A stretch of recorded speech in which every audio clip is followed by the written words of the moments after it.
Pakistan stock data channel میں خوش آمدید۔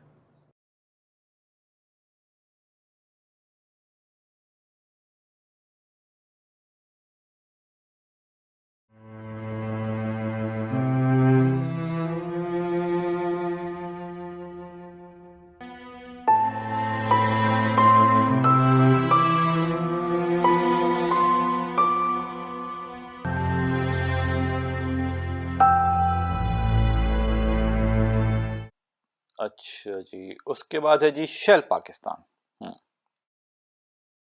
اب شیل پاکستان کا دیکھیں تو انہوں نے ماشاءاللہ آج تو انہوں نے ڈیویڈنڈ دے دیا 5 روپے کا، اور یہ بہت ان ایکسپیکٹڈ تھا۔ اس حساب سے تھوڑی سی موو بنی لیکن پھر نیچے آ گیا، لیکن ہمارے خیال میں تو اس حساب سے موو بننی چاہیے تھی۔ ان کی ہسٹری کو اتنی اچھی نہیں ہے ڈیویڈنڈ کی، لیکن اس دفعہ انہوں نے اچھا ڈیویڈنڈ دیا۔ اس کی دیکھ لیتے ہیں رزلٹ کو تھوڑا سا نا، پچھلی دفعہ بھی ہم نے اس کا رزلٹ کو اینالائز کیا تھا، لیکن 9 مہینوں میں اس کی بن رہی ہے ای پی ایس 30 روپے کی، اور اس کوارٹر میں 13.5 روپے ہے، اور ہمارے جو اسیسمنٹ تھی اس کے مطابق اس کوارٹر میں شاید اتنی اچھی نہیں ہونی تھی، لیکن اچھی آئی گئی ہے، کیونکہ اس کا ہم نے بتایا تھا پچھلے اپنے ریویو میں کہ دیکھیں ادر انکم ان کی جو ہے وہ کوئی ان کے جو گروپ کمپنی ہیں انہوں نے مینجمنٹ فی معاف کر دی تھی، ان کو چھوڑ دی تھی اس سال کی، تو وہ اس کا امپیکٹ آیا تھا کہ اس کو انہوں نے ایکسپینس سے نکال کے انکم میں ڈال دیا تھا، تو وہ یہاں پہ اس کا بہتر امپیکٹ آیا تھا۔ لیکن اگر خالی اس کوارٹر کا دیکھیں تو اس کوارٹر کا گراس پروفٹ کافی بہتر ہوا ہے، نہیں گراس پروفٹ تو ویسے ہی ہے، اچھا دیکھ لیتے ہیں کیا ہوا اس میں، نہیں بلکہ گراس پروفٹ تھوڑا بہتر ہوا ہے،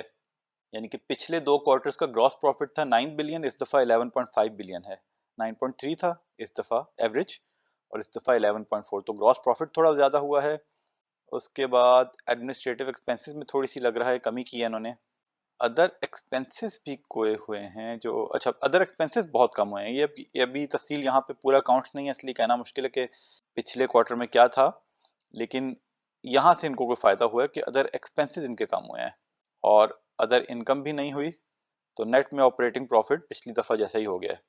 تو اس حساب سے بہتر رہا ہے۔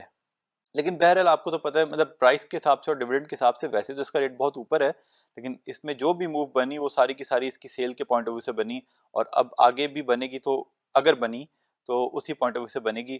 ورنہ یہی بات ہے کہ وہ اچھی نیوز آئی تو بیچ دیا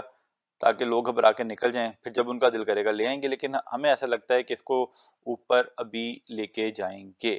لیکن اگین یہ ہمارا جو عام ریکمنڈیشنز ہوتی ہیں ان میں نہیں ہے شامل، یہ ڈیویڈنڈ ییلڈ والا نہیں ہے، یہ رسکی ہے، تو اگر آپ کرنا چاہیں تو اپنا رسک کو کنٹرول کرتے ہوئے مینج کرتے ہوئے دیکھیں، لیکن ہماری اس میں کوئی ریکمنڈیشن نہیں، ہم نے صرف یہی اسیسمنٹ کر کے بتایا تھا کہ ابھی اس ریٹ پہ بھی اگر کوئی کمپنی اس کو خریدنا چاہتی ہے تو اس سے ایک اندازہ لگایا جا سکتا ہے کہ اس کا مطلب ہے کہ یہ ویلیو بھی اس کی کم ہے، لیکن کوئی لازمی نہیں ہوتا، یہ بھی ہو سکتا ہے کہ وہ خبر آنے کے بعد اب اس کو 130-140 پہ لے جائیں اور پھر 2-3 مہینے بعد جب دل کرے تو اوپر لے کے آئیں، تو اس لیے اپنا رسک آپ خود کریں، کیونکہ اس میں بھی آج بھی پچھلے 3 دنوں سے اس میں پریشر چلتا جا رہا ہے۔ یہ سارا ڈیٹا ہم نے پی ایس ایکس کی سائٹ سے لیا، آپ خود ویلیڈیٹ کریں پھر اپنا فیصلہ کریں، ہم کوئی بائی سیل کال نہیں دیتے، صرف فنڈامنٹل انالیسس کرتے ہیں، فیصلہ سب نے خود کرنا ہے، کیونکہ منافع میں موج اپنی اپنی اور نقصان میں دوڑ اپنی اپنی۔ تجزیہ پسند آیا تو شیئر لائک سبسکرائب کریں، بیل آئیکن پہ کلک کریں، اور پسند نہیں آیا تو ڈس لائک کر سکتے ہیں، لیکن بہتر یہی ہے غیر ضروری اور منفی کمنٹ سے گریز کیا جائے۔ خوش رہیں اور اپنے عمل پہ توجہ دیں۔ اللہ کے حوالے۔